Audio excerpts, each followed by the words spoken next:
میری گردن جھک جاتی ہے جب میں یہ بات کرتا ہوں. ایمانداری سے کہہ رہا ہوں, جوش خطابت نے میری گردن جھکتی ہے جب میں یہ لفظ ادا کرتا ہوں.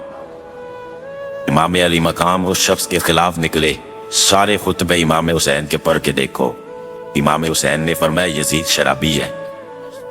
شرابی مسلمانوں کا حکمران ہو سکتا؟ آپ نہ بولیں بے شک, پر بات تو سچی ہے نا.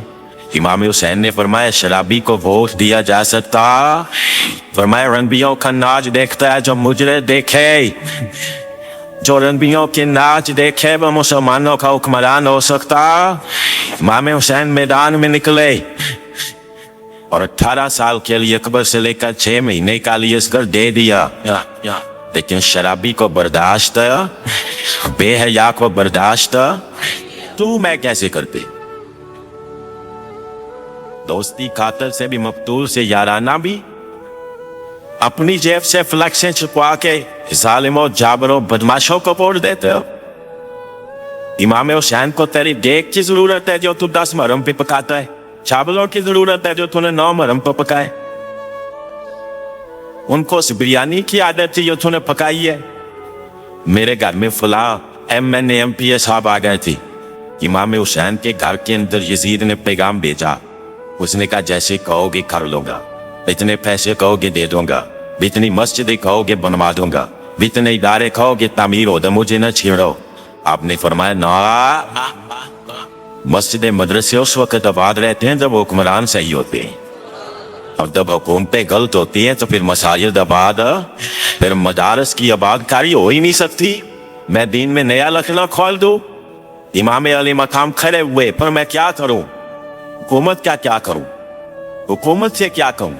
اگر میری ملت کے اپنے جوان کے موبائل میں رنبیوں کا ناچ ہو تو 10 محرم کو تو امام حسین کربلا میں تڑپ جاتے ہوں گے. اگر 9-10 محرم کو جو نکلا امام علی مقام کی بات کرنے کے لیے, وہ نوجوان اگر سگریٹ کا, شراب کا, بدماشی کا عادی ہو تو حضرت علی اصغر کہیں گے نا میری قربانی کا کیا بنا؟ وہ تو نکلے تھے عریانی اور فحاشی کے خلاف.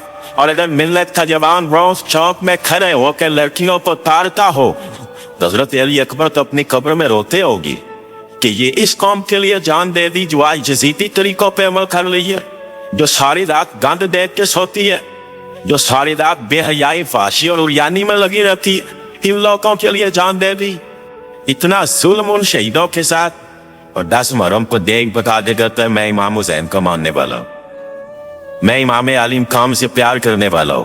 نہ بھائی, نہ درنگی چھوڑ کے یا کرام ہو جا, سراسر موم ہو جا یا سنگ ہو جا, امت مسلمہ کو بیدار ہونا پڑے گا. امام علی مقام میدان میں نکلے, ڈٹ کے نکلے, اور امام نے فرمایا میدان میں نکل کر کہ میرا وطن مدینہ ہے, میرا وطن مدینہ ہے, پر مدینہ بعد میں رسول اللہ کا دین پھیلے. تو پاکستان کی بات کرتا ہے. امام علی مقام نے فرمایا مدینہ کی شریعت بعد میں, رسول اللہ کا دین پہلے, اور تیرے تو بچی عام سے ہے. امام حسین نے فرمایا میری گود میں تو بچے ہیں وہ رسول اللہ کے نواسے ہیں, پر بچے بعد میں, نبی پاک کا دین پہلے. آپ نے فرمایا تیری بیٹی بڑی باوقار ہوگی, اس کی بڑی عزت ہے.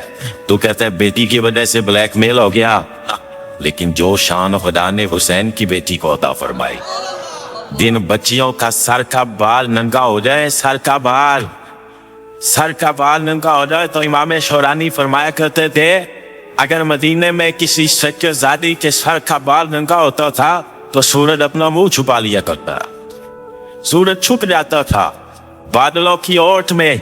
اور مدینے والے سمجھ لیتے تھے کہ گھر میں کام کرتے کرتے کسی سید زادی کے سر کا کوئی بال ننگا ہو گیا. ان شہزادیوں کا اتنا وقار. اور امام علی مقام نے فرمایا بیٹیوں کی فکر بعد میں, رسول اللہ کا دین پہلے رسول اللہ کا دین. قوم مذہب سے ہے, مذہب جو نہیں تم بھی نہیں.